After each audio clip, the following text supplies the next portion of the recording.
ലോകാരോഗ്യ സംഘടനയിലും UN-ൻ്റെ മറ്റ് ചില ഏജൻസികളിലൊക്കെ വർക്ക് ചെയ്ത് എങ്ങനെയാണെന്ന് പലരും ചോദിക്കാറുണ്ട്. പക്ഷേ ഞാൻ WHO അതിൽ പ്രവർത്തിച്ചിരുന്നു, ലോകാരോഗ്യ സംഘടനയിൽ പ്രവർത്തിച്ചിരുന്നു. ഇന്ത്യയിലുണ്ടായിരുന്നു, കിഴക്കൻ തിമോറിലുണ്ടായിരുന്നു, പിന്നെ ജനീവയിൽ പോയി.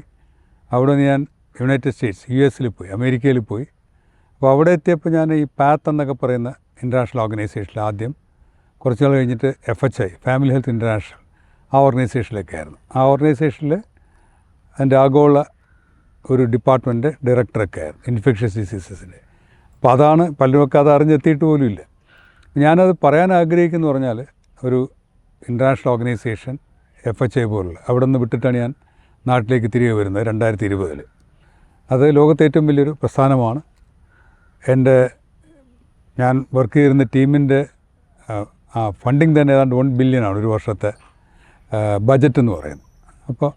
അപ്പോൾ ഞാൻ കാണുന്നത് അവിടെ വർക്ക് ചെയ്യാൻ പറ്റിയതിനെ പറ്റില്ല. അവിടെ ഒരുപാട് രാജ്യങ്ങളിൽ പലരും അവിടെ വന്ന് വർക്ക് ചെയ്യുന്നുണ്ട്. പക്ഷേ എൻ്റെ തുടക്കം തിരുവനന്തപുരം നഗരത്തിലൊരു ചെറിയ സ്കൂളിൽ നിന്നായിരുന്നു, ഒരു സർക്കാർ സ്കൂള്. അപ്പോൾ അന്ന് തീരെ പേരില്ലാത്തൊരു സ്കൂൾ, അല്ലെങ്കിൽ കുറച്ച് പേരുദോഷമൊക്കെ ഉള്ളൊരു സ്കൂളിൽ നിന്നാണ് ഞാൻ എൻ്റെ വിദ്യാഭ്യാസം തുടങ്ങുന്നത്. 6ാം ക്ലാസ് വരെ അവിടെ പഠിച്ചു. 7 തൊട്ടൊരു മാനേജ്മെൻറ്റ് സ്കൂളിൽ പഠിച്ചു. അതും എയ്ഡഡ് സ്കൂളാണ് എന്ന് പറഞ്ഞാൽ പൊതുവിദ്യാലയങ്ങളിലാണ് എൻ്റെ സ്കൂൾ വിദ്യാഭ്യാസം.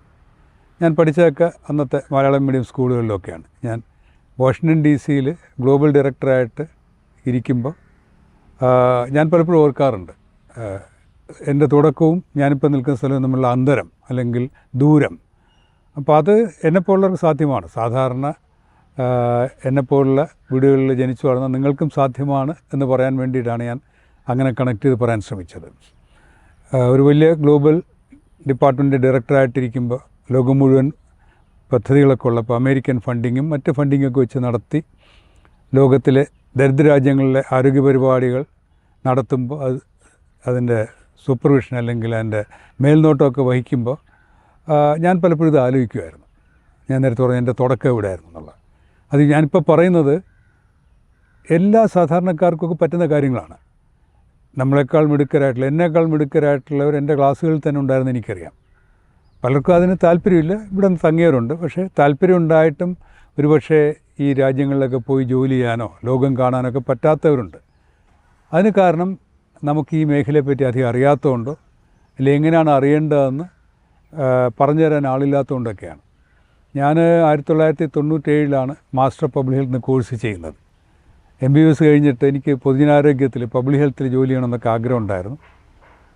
പക്ഷേ അത് അങ്ങനത്തെ ഒരു കോഴ്സ് അമേരിക്കയിലേക്ക് ഉണ്ടായിരുന്നുള്ളൂ. പക്ഷേ ഇന്ത്യയിൽ ആദ്യമായിട്ട് തുടങ്ങുന്നത് തിരുവനന്തപുരം ശ്രീചിത്രയിലാണ് മാസ്റ്റർ പബ്ലിക് ഹെൽത്ത് കോഴ്സ്. അപ്പോൾ അത് പാസ്സായിട്ടാണ് ഞാൻ ലോകാരോഗ്യ സംഘടനയിലൊക്കെ ജോലി നേടി അങ്ങനെ പല രാജ്യങ്ങളിലെത്തുന്നത്. പക്ഷേ വീണ്ടും ഞാൻ പറയുകയാണ്, എൻ്റെ തുടക്കം തിരുവനന്തപുരം നഗരത്തിൽ ഒരു ചെറിയ സർക്കാർ സ്കൂളിലായിരുന്നു. അപ്പോൾ അവിടെ നിന്ന് ലഭിച്ച ഒരുപാട് പാഠങ്ങൾ ഒരുപക്ഷെ പൊതുജനാരോഗ്യത്തെപ്പറ്റി ചിന്തിക്കാൻ, ജനങ്ങളുടെ വശങ്ങൾ ചിന്തിക്കാനായിട്ട് എനിക്ക് പ്രേരണയായിട്ടുണ്ട്. ഇപ്പോൾ MBBS കഴിയുമ്പോൾ പലരും ഡോക്ടർമാർ, കാർഡിയോളജിസ്റ്റ്, ന്യൂറോളജിസ്റ്റ് അങ്ങനെയൊക്കെ പോകാനാണ് ആഗ്രഹിക്കുന്നത്. പക്ഷേ എനിക്ക് ഇഷ്ടം ജനങ്ങളുമായി ബന്ധപ്പെട്ട് പൊതുജനാരോഗ്യ പരിപാടി അതുമായിട്ട് ബന്ധപ്പെട്ട് നിൽക്കാനായിരുന്നു. കുറച്ച് നാൾ ചികിത്സയൊക്കെ നടത്തിയിട്ടുണ്ട്, അത് കഴിഞ്ഞിട്ട് ഞാൻ വിടുകയായിരുന്നു. അപ്പോൾ ഞാൻ വീണ്ടും സ്കൂളിലേക്ക് വരികയാണ്. അപ്പോൾ ഞാൻ 6ാം ക്ലാസ് വരെ പഠിച്ച സ്കൂളിൽ അന്നത്തെ കാലത്തൊക്കെ ബുദ്ധിമുട്ടും ദാരിദ്ര്യമൊക്കെ ഉണ്ടായിരുന്നു. എൻ്റെ ക്ലാസ്സിൽ ഉച്ചഭക്ഷണം ഇല്ലാത്തവരൊക്കെ ഉണ്ടായിരുന്നു. പലരും ഉച്ചക്കഞ്ഞി സ്കൂളിൽ നിന്ന് കൊടുക്കുന്ന സർക്കാർ ഉച്ചക്കഞ്ഞി കഴിക്കുമായിരുന്നു. ചിലർക്ക് മെച്ചപ്പെട്ട സമൂഹത്തിൽ ജനിച്ചു പോയതുകൊണ്ട് ആ ഉച്ചക്കഞ്ഞി കുടിക്കാനായിട്ട് ബുദ്ധിമുട്ടുള്ള ചില കുട്ടികൾ, എൻ്റെ ക്ലാസ്മേറ്റ്സ് തന്നെ ഉച്ചഭക്ഷണം കഴിക്കാത്തവരൊക്കെ ഉണ്ടായിരുന്നു. അങ്ങനത്തെ ഒരു കാലമായിരുന്നു. അപ്പോൾ അവിടെ ഞാൻ പഠിച്ചിരുന്നൊരു സർക്കാർ സ്കൂളിൽ ഞാൻ പഠിച്ചിരുന്ന ക്ലാസ്സിൽ നല്ല പ്രസംഗിക്കുന്ന ഒരു വാസുദേവൻ, കല്ലറ വാസുദേവൻ എന്നൊരു സാറായിരുന്നു എൻ്റെ 6ാം ക്ലാസ്സിലെ ക്ലാസ് ടീച്ചർ. അപ്പോൾ ഈ വെള്ളിയാഴ്ച 3:30 തൊട്ട് 4 വരെ ഉള്ള എക്സ്ട്രാ കരിക്കുലർ ആക്ടിവിറ്റി, ആ അരമണിക്കൂറിൽ ഈ കലാവാസനയുള്ള കുട്ടികളെയൊക്കെ വിളിക്കും, ക്ലാസ് ടീച്ചർ വിളിക്കും. പൊതുവെ കുട്ടികളൊന്ന് പാട്ട് പാടും. നന്നായിട്ട് പാടാൻ കഴിയുന്ന കുട്ടികളൊക്കെ ഉണ്ടായിരുന്നു 6ാം ക്ലാസ്സിൽ തന്നെ. അപ്പോൾ എന്നെ വിളിക്കും, ഞാനും പോയി ഒന്ന് പാടും. അപ്പോൾ പാടാൻ അറിയില്ല എന്നുള്ള കാര്യം എനിക്കറിയില്ലായിരുന്നു. അപ്പോൾ എൻ്റെ ഒരു സുഹൃത്താണ് ഒരു ബിന്ദു എന്നൊരാൾ, ബിന്ദുദാസ്. അയാൾ എന്നോട് പറഞ്ഞ് നീ പാടരുതെന്ന് പറഞ്ഞു.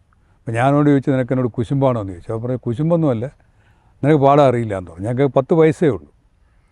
അപ്പോൾ അടുത്ത പ്രാവശ്യം വീണ്ടും ഞാൻ പാടി. ക്ലാസ് ടീച്ചർ വിളിച്ചപ്പോൾ ഞാൻ പോയി പാടി. തിരിച്ചു വന്നപ്പോൾ അവൻ പറഞ്ഞു, നിനക്ക് തല്ല് തരുമെന്ന് പറഞ്ഞു പാടിയാൽ. അന്നേരം ചെറിയ വിഷമം തോന്നി അവനോട്. പക്ഷേ വീണ്ടും അടുത്ത വെള്ളിയാഴ്ച വന്നപ്പോൾ സാറ് പാടാൻ വിളിച്ചു. ഞാൻ സാറിനോട് എന്ന് പറഞ്ഞു, എനിക്ക് പാടണ്ടെന്ന് പറഞ്ഞു. അപ്പോൾ എനിക്ക് പറയാൻ പറ്റില്ല, അവൻ തല്ലുമെന്ന് പറഞ്ഞുകൊണ്ടാണ്, അത് വേറെ പ്രശ്നമാകും. അത് സുഹൃത്തുമാണ്. അപ്പോൾ സാറ് ചോദിച്ചു, പിന്നെ നീ എന്ത് ചെയ്യുമെന്ന് ചോദിച്ചു. ഈ വാസുദേവൻ സാർ, കല്ലറ വാസുദേവൻ.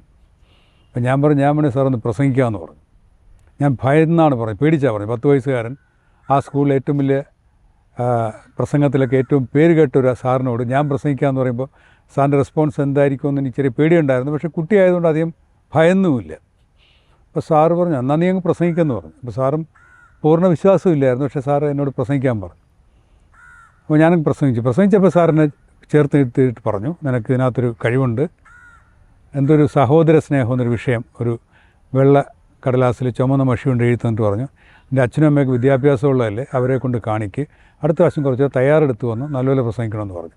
ഞാനെപ്പോഴും ആലോചിക്കും, ഇപ്പോൾ ഞാൻ സ്കൂളിൽ പഠിക്കുമ്പോഴും പിന്നീടുള്ള വർഷങ്ങളിൽ കോളേജിലും ഒക്കെ ഈ പ്രസംഗത്തിന് ഒരുപാട് സമ്മാനങ്ങൾ വാരിക്കൂട്ടിയിട്ടുണ്ട്. പിന്നെ അന്തർദേശീയ പ്രസ്ഥാനങ്ങൾ UN-ലൊക്കെ വരുമ്പോൾ വലിയ വലിയ മീറ്റിങ്ങുകളിൽ ഞാൻ അധ്യക്ഷനായിരുന്ന ഒരുപാട് മീറ്റിങ്ങുകളുണ്ട്. അവിടെയൊക്കെ നമ്മൾ പ്രസംഗിക്കേണ്ടി വരും. ലോകത്തെ പല രാജ്യങ്ങളും നമ്മൾ നോക്കിക്കൊണ്ടിരിക്കും. അപ്പോൾ ഇതിനൊക്കെ കാരണമായത് ഞാനെപ്പോഴും ഓർക്കുന്നത് ഈ കല്ലറ വാസുദേവൻ സാറിനാണ്. അന്ന് ഞാൻ പാടണ്ട, പ്രസംഗിച്ചോട്ടെ എന്ന് ചോദിക്കുമ്പോൾ സാറ് പോയി ഇരിക്കടാന്ന് പറഞ്ഞിരുന്നെങ്കിൽ, അങ്ങനെ പറയുന്ന മനുഷ്യനല്ല, ഒരുപക്ഷെ അങ്ങനെ പറഞ്ഞിരുന്നെങ്കിൽ ഒരുപക്ഷെ ഞാൻ പ്രസംഗിക്കുന്ന ആളായി മാറില്ലായിരുന്നു. അല്ലെങ്കിൽ വീണ്ടും കുറേ വൈകിയേനെ, മറ്റാരെങ്കിലും ഇതുപോലെ എനിക്കൊരവസരം തരുന്നു വരെ. അപ്പോൾ ഞാൻ പറയാൻ ഉദ്ദേശിച്ചതാണ്, നമ്മൾ സാധാരണ സ്കൂളിൽ ഒക്കെ പഠിച്ചാലും സാധാരണ വീടുകളിൽ നിന്ന് വന്നാലും നമ്മളൊക്കെ എത്തിപ്പെടാവുന്ന ഒരുപാട് മേഖലകൾ, വലിയ വലിയ സ്ഥാനങ്ങൾ ലോകത്ത് എവിടെയുണ്ട്. അപ്പോൾ എനിക്ക് മേളിൽ അല്ലെങ്കിൽ എനിക്കും അതിനെ അപ്പുറത്തേക്ക് പോകാമായിരുന്നു എനിക്ക് തോന്നിയിട്ടുണ്ട്, അല്ലെങ്കിൽ യാഥാർത്ഥ്യമാണ്. ഞാൻ ജോലി ഉപേക്ഷിച്ച് നാട്ടിൽ വന്നതുകൊണ്ടാണ് പിന്നെ അന്തർദേശീയ ജോലികളാണെങ്കിൽ ഇവിടെ നിന്ന് ചെയ്യേണ്ട ജോലികൾ ചെയ്യുന്നത്. അപ്പോൾ നമ്മളിപ്പോൾ ഉള്ളവരാണ് എല്ലായിടത്തും എത്തിപ്പെടുന്നത്. അപ്പോൾ അതിനകത്ത് നമ്മൾ അവിടെ എത്താനായിട്ടുള്ള ചില രീതികളുണ്ട്. ഒന്ന് വിദ്യാഭ്യാസം, പിന്നെ സ്പെഷ്യലൈസേഷൻ, പിന്നെ കമ്മ്യൂണിക്കേഷൻ സ്കിൽസ്. നമുക്കറിയാവുന്ന കാര്യങ്ങൾ മറ്റുള്ളവരോട് പറഞ്ഞു കൊടുക്കാൻ കഴിയണം. നമ്മൾ ജോലിക്കെടുക്കുന്ന ഇൻ്റർവ്യൂവിൽ അതിനകത്ത് നമുക്ക് കൃത്യമായിട്ട് ആ ഇൻ്റർവ്യൂ ബോർഡിനെ ഫേസ് ചെയ്യാൻ കഴിയണം. അങ്ങനെ കുറേ കാര്യങ്ങളുണ്ട്. അത്തരം കാര്യങ്ങളൊക്കെ ഇനി വരുന്നൊരാഴ്ച ഞാൻ പറയാം. കാരണം ഒരു സാധാരണ സ്കൂളിൽ പഠിച്ച ഒരാൾ, സാധാരണ സാഹചര്യത്തിൽ ജനിച്ചൊരാൾ, അമേരിക്കയിൽ വാഷിങ്ടൺ DC-യിൽ അമേരിക്കൻ തലസ്ഥാനത്തൊരു ഏറ്റവും വലിയ പ്രസ്ഥാനത്തിൻ്റെ ഒരു ഡിപ്പാർട്ട്മെൻറ്റ് ഡയറക്ടറായിട്ട് വളരാൻ എന്നെ അനുവദിച്ചത് എൻ്റെ മറ്റ് കഴിവുകളൊന്നുമല്ല, സാഹചര്യങ്ങൾ ഉപയോഗപ്പെടുത്താൻ കഴിഞ്ഞുകൊണ്ടാണ്. പലരും ജീവിതത്തിൻ്റെ പല ഘട്ടത്തിലും ഒരു കൈ സഹായിച്ചുകൊണ്ടാണ്, അല്ലെങ്കിൽ പ്രോത്സാഹിപ്പിച്ചതുകൊണ്ടാണ്. പക്ഷേ അതിന് ചില തന്ത്രങ്ങൾ നമ്മൾ അറിഞ്ഞിരിക്കണം. തന്ത്രം എന്ന് പറഞ്ഞാൽ ഇപ്പോൾ PSC ടെസ്റ്റിന് എല്ലാവരും പാസ്സാകുന്നില്ല. ചിലർ ട്യൂഷന് പോകും, ചിലർ പഠിക്കും, ചിലർ പത്രം വായിക്കും. IAS പരീക്ഷയ്ക്ക് ഏറ്റവും ബുദ്ധിയുള്ള ആൾ മാത്രമായിരിക്കില്ല IAS-ലെത്തുന്നത്. ചിലപ്പോൾ ക്ലാസ്സിൽ ഒന്നാമൻ IAS കിട്ടണമെന്നില്ല. ഞങ്ങൾ പഠിക്കുമ്പോൾ തന്നെ ക്ലാസ്സിൽ ഒന്നാമൻ മെഡിക്കൽ എൻട്രൻസ് പാസ്സാകണമെന്നില്ല. മെഡിക്കൽ എൻട്രൻസ് പാസ്സായി മെഡിക്കൽ കോളേജിൽ ഫസ്റ്റ് റാങ്കുകാരനായിരിക്കണമെന്നില്ല ഏറ്റവും പ്രഗത്ഭനും പ്രശസ്തനുമായി മാറുന്നത്. അപ്പോൾ ഇതിനകത്തൊക്കെ ചില കാര്യങ്ങളുണ്ട്. അതൊക്കെ നമുക്ക് വരുന്ന എപ്പിസോഡുകളിൽ പറയാം.